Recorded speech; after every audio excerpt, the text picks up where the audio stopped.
When I first started learning finger-picking guitar back in the 1970s, one of the first pieces I ever learnt was this tune called Romanza, which is a real classic in every way. If you are a proper classical guitarist, unlike me, you'll probably be holding your guitar on your left leg, and you'll probably have a footstool underneath your left foot. But I'm not a classical guitarist, so I tend to just play it in the way I play the guitar always, which is on my right leg, which isn't correct if you are a true classical guitarist, but it kind of suits me, so you'll forgive me if I do that. There are so many versions of this that I can show you. A very, very simple bass accompaniment, a version where you just play one note in each bar, and then where you play 3 notes in each bar, and then we do some proper finger picking as it is on the recording, going right up to a far more advanced version. I'm going to show you lots of different versions of this. First thing I'm going to show you is a very easy bass accompaniment. We're going to use the 6th string and the 5th string. When you play the 5th string, it will just be 2nd fret, so put your finger close to the 2nd fret, and in each case count 3 beats. So when you play the string, count 3, move along the line, play the string again. So like this. Let's just play along with the track. Romanza. 1, 2, 3. So you have string number 6, 2, 3, and again, and again, and again. Next line, same again. Go to the 5th string, open, and again open, and then the 5th string, 2nd fret. Keep your finger down on the note, play it again.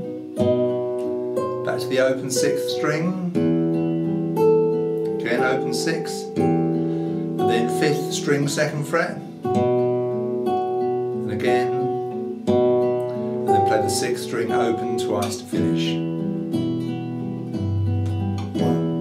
2, and my version goes through twice. So each note is held for 3 beats. I wouldn't use a plectrum, use your thumb, you get a much nicer sound, especially if you're using, like me, a nylon strung guitar. Push downwards on the string. So if you play the 6th string, you'll come to rest on the 5th string. If you play the 5th string, you'll come to rest on the 4th string. And as I say, you only need 2 strings to play that, the 2 thickest strings of your guitar, string number 6, string number 5. String number 6 is always open, string number 5 is open, and you also play it fretted 2nd fret, use your 2nd finger, and that's pretty straightforward, I think. Moving up from that, you've got a version, this is in the tablature where it says Romanza very easy version, where you are playing, there's actually 2 versions on this page. Let's have a look at the one right at the bottom of the page. It says if you struggle to keep up with this version, simply play the 1st note of each bar, and you are always on the E string. So it says 7E, 7E, 3E, open E, just look along the line, 12E, 12th fret of the E string, that's right, 12th fret of the E string, and then 8th fret of the E string, and so on. Now with this version, you're only playing the E string. I suggest that you try and do something that's fairly typical with classical guitar, and that is doing a rest stroke. That means you pluck the string with your 1st finger and you bring your finger so that it rests on the B string. Just going to get in on that so you can see it. Like that, see? Play the string, rest on the next string up. So you play the E string, rest on the B string. And in that way you get a lovely firm stroke and a lovely solid sound for each note. So for each note here you're counting in 3s, 1, just like you were with the bass, that simple bass line. You're going 1, 2, 3, 1, 2, 3, 1, 2, 3, 1, 2, 3. And I don't mind what finger you use on the E string. At this stage it really doesn't matter. You'll probably see me using different fingers, but you're more than welcome to use your 1st finger all the way through. And just make sure that if it's a fretted note, if it's a note you've got your finger on, make sure that you keep the finger on for the whole 3 beats. Let's have a listen to what this sounds like. Romanza. 1, 2, so starting with 7E, and again 7E, and 3E, and open E, and 12E, and again 12E, down to 8E, all on the E strings then, and 5E, and 7E, we have one here, 11E, and 7E, and 3E, and 2E, and 2E again, and open E, and open E again. 1, 2, 3, and again you play it through twice. So we've done two very easy versions. Let's make it a little bit harder, and we are going to play a note on every beat of the bar. Remember, this is 3/4 time. Look at the time signature on the tablature. The 3 on top is telling you that you count 3 beats in each bar, and the 4 underneath tells you that they are quarter beats or crotchets. So you're going 1, 2, 3, 1, 2, 3, 1, 2, 3, 1, 2, 3, 1, 2, 3, that kind of idea. Now you can see from the tablature all the notes are on the E string, and this is really an extension of the last version, and the number in the circle on top tells you which left hand finger you should use. So 7th fret is 3rd finger, you can see the 3 in the circle. When you go to the 5th fret it's 1st finger, when you go to the 3rd fret it's 2nd finger, and so on. And if it's open, of course you don't need a finger, that's why there isn't a number in a circle above any open strings. And sometimes you'll sort of naturally slur. You'll do, look at the last bar of the first line, where it goes 0, 3, 7, and it's 1st finger on the 3rd fret and the 7th fret. Just, you know, it's a natural thing, I think, to slur your finger up there. When you get to the 12th fret, use your little finger. Okay, that's a really good idea if you can do that. Yeah, like that, and then bring your little finger down to the 10th fret and down to the 8th fret. Now the reason for that is to train yourself up if you do move on to the next level of this, okay? So that's 12th fret, 12th fret, 12th fret, 12, 10, 8, 8, 7, 5, and 5, 7, 8. And that's sort of quite conventional fingering, isn't it? 8, 7, 5, 5, 7, 8, fingers 4, 3, 1, 1, 3, 4. And then you've got this rather weird bit, 7th fret, 8th fret, 7th fret, 11th fret, 8th fret, 7th fret. So the fingers there, 1, 2, 1, 4, 2, 1, and then 7, 5, 3, 3, 2, 0. And the last 4 bars, 2nd fret, 4 times, goes to the 3rd fret, back to the 2nd fret, and you end with the open E 4 times, and the last note, that open E, is held for 3 beats. This is by far the most popular version of Romanza I teach in school, because it's definitely sort of doable, it's not too hard, and it sounds pretty nice. So let's play this along with my advanced version that I've got on this recording. Romanza. 1, 2, 3.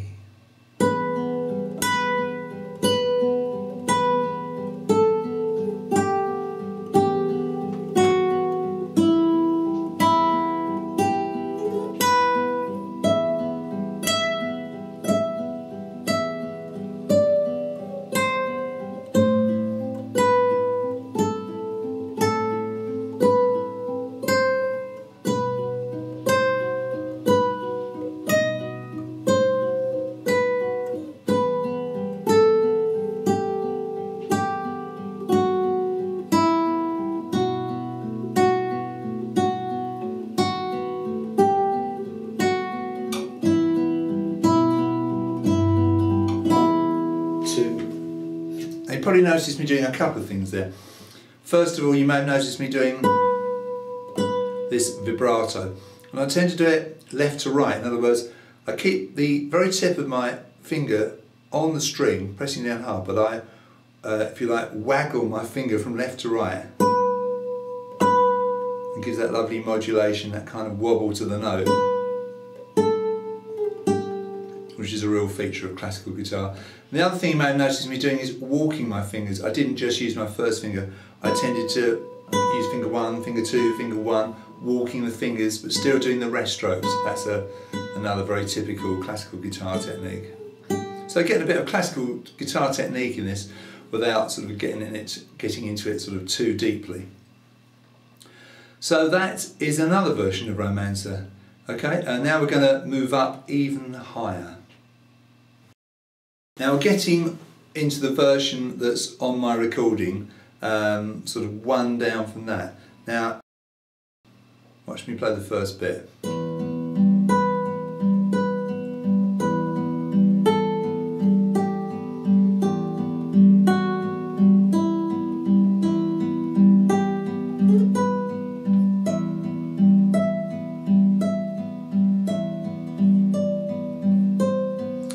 Okay, you notice every time I played a note on the E string, I followed it with an open B and an open G. So 7th fret of the E, open B, open G. 7th fret of the E, open B, open G. 7th fret of the E, open B, open G. All the way through that. And because of this, of course, I can't use rest strokes. I have to do the other type of stroke, which is called a free stroke. And I use my third finger to pull upwards on the E string. Second finger plays the B string with a free stroke. First finger plays the G. And you'll also notice, if you look at the bottom string, the bass E string is played at the beginning of each bar. And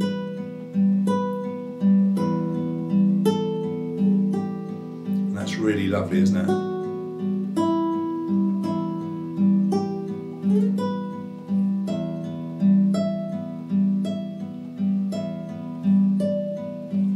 Now, for the purposes of teaching, I always simplify the next bit.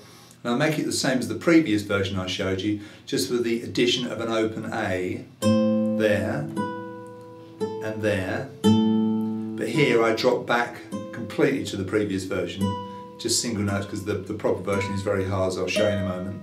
And then we go back to our arpeggio pattern. Arpeggio literally means sounding like a harp, arpeggio. So you're running through the strings. Now the last line, this is a little bit trickier. You need a chord shape for this. It's basically a B7 chord. You've got your first finger, second fret of the A, second finger, second fret of the G, third finger, second fret of the E, so all behind the second fret, and you pinch the E and the A strings together. Now you move your first finger to the first fret of the D string and start off. Then put the little finger down on the third fret of the E, release it. So those two bars.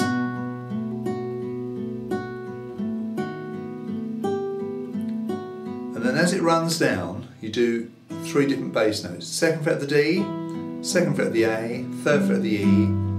So that's second finger on the D string, first finger on the A string, third finger on the E string, and you end with 2 open E strings. So that last line is probably the trickiest of the lot.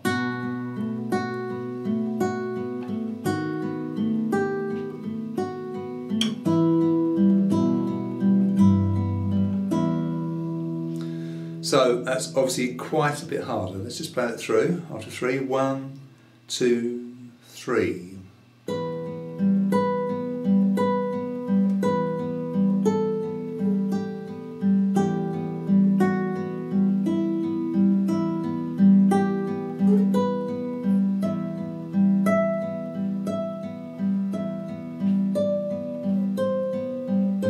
Simplify it. Take out the bass.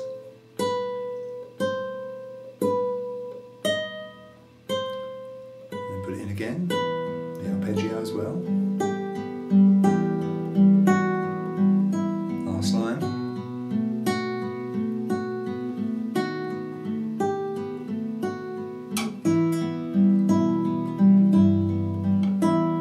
Two, 3, and you can restart. Now if you can do that version and you're in junior school, believe me, you're doing very, very well indeed. Finally, I want to show you the proper version of the second and third lines. It's the last 2 bars of the second line and the first 2 bars of the third line. Instead of going,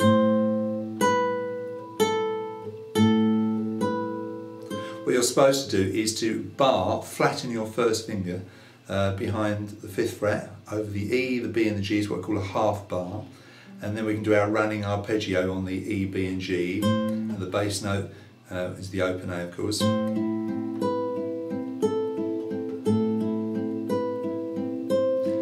And the next 2 bars are terrifyingly difficult because you have to bar right across the 7th fret, press hard, it's like you've got a capo on the strings.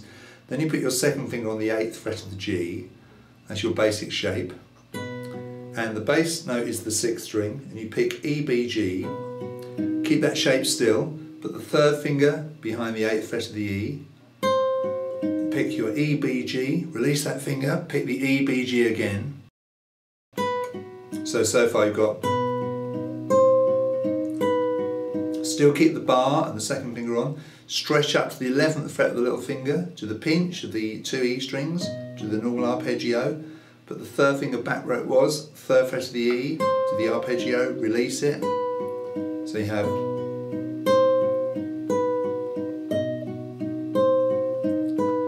that is obviously very, very hard indeed. And what I tend to do, and I go into, I do tend to cheat a bit as I do this bit. As I come into this, I kind of stop there to give myself a chance to get that on. And then onwards. Such a beautiful piece of music, isn't it?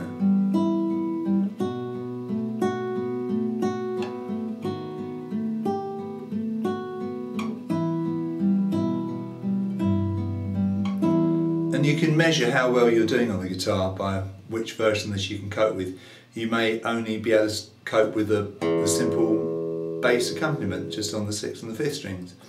You may be able to play the very simple version on the E string, and then you add to that and to the 3 notes in the bar, gradually moving into your arpeggio version. And maybe one day you'll be doing that terrifying bit where you do the bar across the strings. But great tune, very simple but very beautiful, and I hope you enjoy learning that one.